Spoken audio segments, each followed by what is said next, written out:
কেমন আছো তোমরা সবাই? আশা করছি ভীষণ ভালো আছো আর আমিও ভীষণ ভালো আছি। শ্রাবণীর গল্পের অন্যটি ব্লগে তোমাদের সবাইকে স্বাগত জানাচ্ছি। এখন হচ্ছে পুরীর দ্বিতীয় দিন।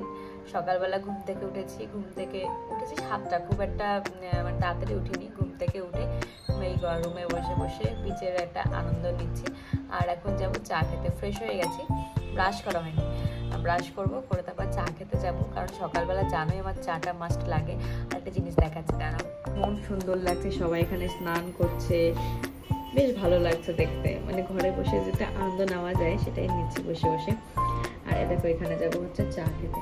এখানটায় বসে বসে চা খেতে ভীষণ ভালো লাগে। দোকানে তো সবাই বসে খায়, তো আমি ওখানটাই বসে খাবো। আর যদি বিচের ধারে পেতাম তাহলে হয়তো ওদিকেই যেতাম। চেঞ্জ করে নিয়ে চা খেতে যা যায়। সকালবেলা কিছুই করিনি, জাস্ট চুলটা একটুখানি একটা ক্লিপ দিয়ে নিলাম আর একটা জিন্স একটা টপ পরে নিলাম। তো এখন চলো চা খেতে যাবো। অ্যাকচুয়ালি চা খেয়ে আবার ঘরে চলে আসবো, তো সেরকম আর কোনো কিছু করিনি ওই জন্য। তো চলো চাটা খেয়ে আসি। তাহলে এখন চলে এসেছি বিচের ধারে চা খাওয়ার জন্য, অন্য কিছু করতে না। স্নান করবো না আমি, তো ওই জন্য আমি চা খেতে চলে এসেছি। তো দেখি কোথায় এখন চা পাওয়া যায়, কারণ আমি হচ্ছে ভীষণ চা পাগল। সকাল সন্ধ্যা অন্য সময় না খেলেও এই 2 সময় তোমার চা লাগবে। হয়ে আসছে। চলো এবার চা খেয়ে দেখি কোথায় চা পাওয়া যায়। পেয়ে গেছে চা, আর সুন্দর লাগছে, একদম কাছাকাছি, বেশ ভালো লাগছে। তো চলো। এত সকালে দেখো বিচের ধারে প্রচুর লোকজন এসে বসে রয়েছে, কেউ স্নান করছে দেখছে, তো আমিও সেটা উপভোগ করলাম। ডাব রাখা রয়েছে, সবাই এখানে স্নান করে, মানে দীঘার মতনই স্নান করে ডাব খাওয়ার জন্য। এই যে দেখো চা চলে এসছে।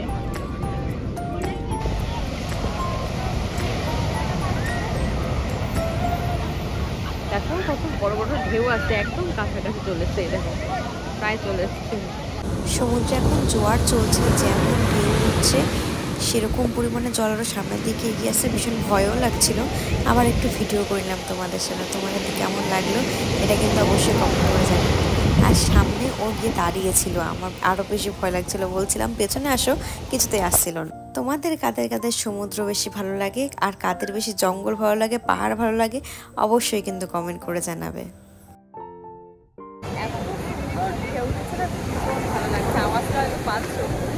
ভীষণ সুন্দর লাগছে, যাচ্ছে।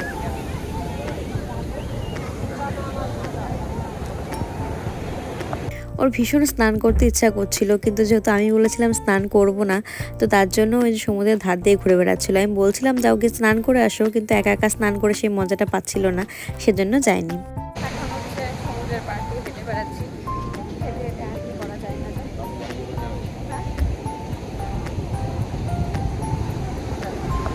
সমুদ্রের ওখানে কিছু লিখতে গেছিলাম, কিন্তু জানো তো এত স্রোত আসছিল, আমি লেখা শেষ করার আগেই আমার সেই লেখাটা মুছে দিল, তাই আর লিখতে পারলাম না।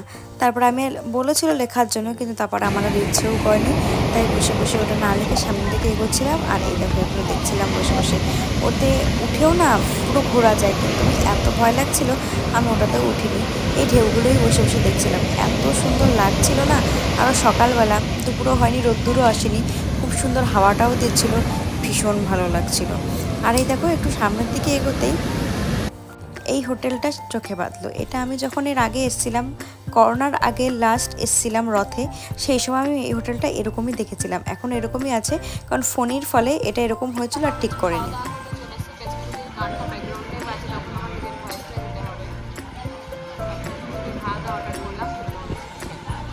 যেহেতু সকালবেলায় সেজন্য পরোটা তরকারি আর কচুরি নেওয়া হয়েছিল, কিন্তু জানো তো পরোটাটা এত বড় ছিল, আমাদের এখানে পরোটা প্রায় 4টে হয়ে যাবে, এত বড় ছিল। আমি একা খেতে পারিনি, দুজনে মিলেই খেয়েছি। আর এই দেখো চলে এসছে ফুলকো ফুলকো লুচি, এটাও ভীষণ টেস্টি ছিল। ওই দোকানে না খাবারগুলো ভীষণ টেস্টি ছিল, এত ভালো লাগছিল কি বলবো। আর দেখো খাওয়া দাওয়া শেষ করে দেখছি ওদের এই মাছটা রয়েছে অ্যাকোরিয়ামে, তো ভাবছি যে তোমাদের সাথে একটু শেয়ার করি। তোমরা যদি কেউ মাছের নামটা বলতে পারো তাহলে ভীষণ ভালো লাগবে আমার, তার কারণ আমি ওখানেও জিজ্ঞাসা করেছিলাম, অনেকেই নেই মাছের নামটা বলতে পারেনি। আর এই একটাই বড় মাছ ছিল, আর ছোট ছোট কিছু মাছ ছিল। তো ভাবলাম সবার সাথে একটু এই জিনিসটা তুলে ধরি, যদি কেউ আমাকে বলতে পারে তাহলে বেশ ভালো হবে। তোমরা প্লিজ কিন্তু জানিও। হ্যাঁ, খাওয়া দাওয়া এখন হয়ে গেছে, এখন যাচ্ছি আবার রুমের দিকে, গিয়ে একটু মানে রেস্ট করবো, তারপর আবার দেখি বিকালবেলার দিকে, বিকাল না দুপুরের দিকে বেরোনো যায় না। সমুদ্রে প্রচণ্ড ঢেউ হচ্ছে, এত ঢেউ হচ্ছে যে স্নান করার মতন আজকে নেই। আর আমি এমনিতেও স্নান করতাম না, তো ওদেরকে পারলে একটু দেখতে দিচ্ছি তারাও যে কীরকম ঢেউ হচ্ছে, মানে অনেক দূর পর্যন্ত জলটা চলে আসছে। দীঘাতে জোয়ার থাকলে যেমন স্নান করতে বারণ করে, কিন্তু পুরীতে কিন্তু এই জিনিসটা ছিল না। আমি যখন লাস্টবার আসি রথে, সেই সময়ও তো বারণ করেনি। এখনও দেখছি এত ঢেউ, তার মধ্যেও সবাই স্নান করে। আর ওই দেখো সামনে সমুদ্র, আর এই হচ্ছে ডাব। চলো এখন ডাবটা খেয়ে নেওয়া যাক। স্নান ধান করে এখন চলে এসেছি, স্নান করে এখন একটু বসে আছি। ও স্নান করতে গেছে, তোমার দাদা স্নান করে আসলে তারপরে যাবো খাওয়া দাওয়া করতে। এতক্ষণ বসে রেস্টই করছিলাম। অ্যাকচুয়ালি আমি অনেকদিন হাঁটি না, তো সে অ্যাক্সিডেন্টের আগে যেটুকু হাঁটতাম বলতে একটু হাঁটাচলা পড়তো, কিন্তু এই যে এই 1-1.5 কিলোমিটার হাঁটা, 2 কিলোমিটার হাঁটা, এগুলো তো কখনো আগে পড়েনি। তো এই রিসেন্টলি হাঁটাহাঁটি করে আমার ভীষণ কষ্ট হয়ে যাচ্ছিলো, মানে আমি আর পারছিলাম না নিতে। তো সেই জন্য এসে আমি রুমে শুয়ে পড়ছিলাম। তো উঠে স্নান টান করে রেডি হয়েছি, এখন খাওয়া দাওয়া করতে যাবো। খেয়ে দিয়ে এসে হয়তো 1 ঘন্টা রেস্ট করবো, তারপরে আবার বিচের ধারে যাবো। শরীরটা মানে কি বলতো, বিচের ধারের রুমটা নিয়ে এটাই ভালো হয়েছে, একটু হাঁটছি, একটু শুতে চলে আসছি, আবার যাচ্ছি, আবার আসছি, এরকম হয়েছে। তো যাই হোক, সব কিছু বললাম না, ভগবান সব কিছু সেট করে রাখে। তো আমার জন্য মনে হয় এই হোটেলটা সেট করে রেখেছিল, না হলে আমি একটু ভেতরের দিকে যদি হতো বা একটু দূরে যদি হতো মার্কেট থেকে, সেটাও হয়তো পারতাম না। তো ওই জন্য যাওয়া আসা করছি, ঠিক আছে। তো চলো এবার তোমাদের দাদাই আসুক, খাওয়া দাওয়া করতে যাবো। রেডি করেছে খাওয়া দাওয়া করতে, আছে মোটামুটি। চলো খাওয়া দাওয়া করে আসি। খাওয়া দাওয়া করেছিলাম একটা ইলিশ ফিলে আর একটা মটন। তো এটা হচ্ছে ভাত, আর হচ্ছে চিপস, ডাল।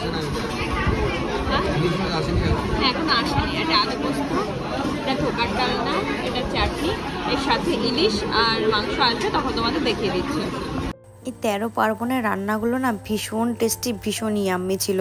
যদি কেউ খেয়ে থাকো অবশ্যই কমেন্ট করে জানাবে কিন্তু। আরে দেখো বলতে বলতে দিয়ে গেছে আমাদের মটন আর এই যে ইলিশ মাছ। আর পুরীর সবথেকে বিখ্যাত হচ্ছে কাকাতুয়ার গজা। দেখো এই দোকানে এই কাকাতুয়াটাকে রাখা হয়েছে, অনেক বড় হয়ে গেছে জানো তো। কাকাতুয়া বলে দেখলাম বাচ্চা বাচ্চা যারা ছিল তারা সবাই ডাকছিল, আর এখান থেকে আমি গজাও নিয়ে নিয়েছি। বিকালবেলাতে বেরিয়ে পড়েছি, দুজন মিলে ঘুরে বেড়াচ্ছি। একটু ঘুরে নিই, তারপরে কিছু গিয়ে বসে মাছ ভাজা খাবো, কারণ আজকে লাস্ট দিন।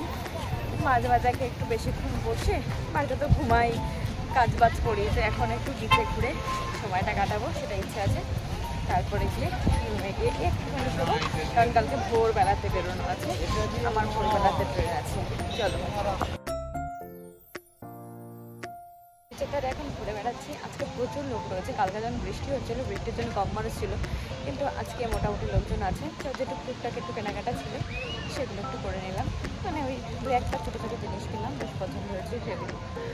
আর এখন দেখি বসে থাকি না একটু হেঁটে বেড়াই, দেখি কী করি না করি। আর যদি কিছু খাওয়া দাওয়া করে অবশ্যই তোমাদের সাথে শেয়ার করছি। একটা জিনিস তোমার দেখাচ্ছি, দেখো সুন্দর উঠের কিছু ঘুরে বেড়াচ্ছি, দেখো সবাই সেলফি তুলছে, ফটো তুলছে।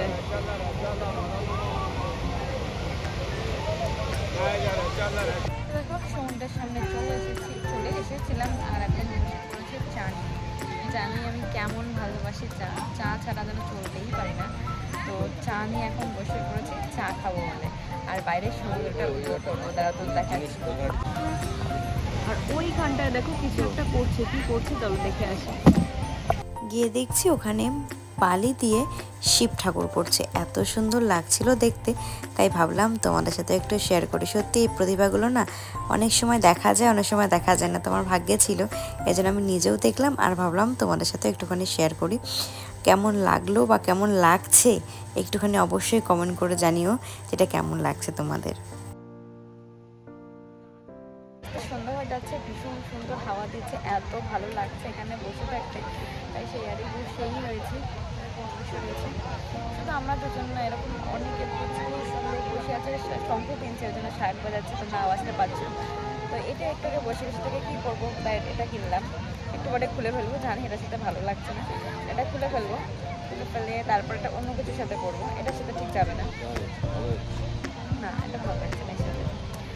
তো এখন চলো বসে থেকে কী করবো, একটু গল্প করি, তারপরে মাছ ভাজা খাবো। চলো দাদা ভাই হচ্ছে ঘরে কিছু জিনিস যেগুলো কিনেছিলাম সেগুলো রাখতে গেলে, বললাম না একদম ছাদের উপরে এমনি ঘুরে বেড়ানো থেকে দেখে তারপরে আবার কিছু গিয়ে বসবো। তো গেছে রাখতে, দেখে আসুক, তারপরে দেখে মাছ ভাজা খাবো। তো চলো আসুক, তারপরে মাছ ভাজার দিকে যাবো। তো দেখো অবশেষে মাছ ভাজা খেতে চলে এসেছি। আমি নিয়েছিলাম চিংড়ি মাছ আর তোমার দাদাভাই নিয়েছিল কাঁকড়া মাছ। ও যেহেতু চিংড়িটা খায় না ওই জন্য আমি চিংড়ি নিয়েছিলাম, আর কাঁকড়া আমার খুব একটা বেশি ভালো লাগে না, তাই এরকমভাবে দুজনে মাছ নিয়েছি। মাছ ভাজা খেয়ে তারপরে আবার চলে আসলাম মাছ ভাজা তোমাদের সন্ধ্যাকে ফোকাস করে জুম করে দেখাচ্ছি, না দেখতে পাবো বুঝতে পারবে।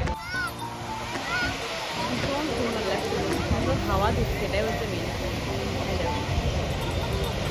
বিকেলের দিকে যে শিব মূর্তিটা বানানো হচ্ছিল সেটাই দেখো অবশেষে শেষ হয়েছে, তাই ভাবলাম আমি দেখছি তোমাদের সাথে একটুখানি শেয়ার করে দিই। এখানে আজকে প্রচুর লোক, এখানে কালকে সন্ধ্যাবেলায় বৃষ্টি হওয়াতে কোনো লোকই ছিল না, কোনো রকম করে দু একজন ছিল। আর আজকে দেখো ওয়েদারটা ভালো যাওয়ার জন্য প্রচুর লোক, একটা ভালো। কিন্তু আমাদের ওদিকে প্রচুর বৃষ্টি হচ্ছে, সকাল থেকে নাকি বৃষ্টি হচ্ছে, কারেন্ট নেই, এখন কারেন্ট আসেনি। এদিকের অবস্থা খুব খারাপ, খুব শোচনীয়। কিন্তু এদিকটা মোটামুটি বেশ ভালো, ভাবছি কালকে এসেই বৃষ্টির মধ্যে আবার দেখি হবেই। খাওয়া দাওয়া করতে এখন চলে এসেছি, এখন বাজে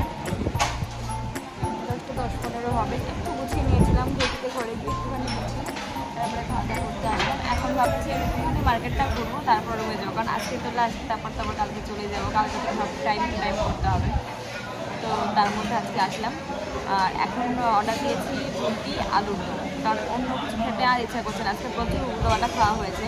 তো এবার কালকে ভোরবেলা বেরোতে হবে, সকালের দিকে, রাত্রেবেলা সেরকম ঘুমটাও হবে না, তার জন্য অত রিস্ক নিয়ে রুটি আলুর দম নিয়ে নিয়েছি। এখন খাওয়া দাওয়া করে তারপরে হচ্ছে একটু ঘুরে তারপর বেরিয়ে যাবে। আমাদের এটা হচ্ছে রুটি আর এটা হচ্ছে আলুর দম, দেখে মনে হচ্ছে টেস্টি হবে। আর হচ্ছে চল এবার খাওয়া দাওয়া করে নেওয়া যায়। তোমাদের আগে পরেও বলেছিলাম যে দোকানের রান্নাগুলো এত সুন্দর, কি বলবো। আমার রুটি আর আলুর দমটা ভীষণ ভালো লেগেছে। যদি আর একদিন থাকতাম তাহলে আমি রুটি আলুর দমটা আর একবার খেতাম।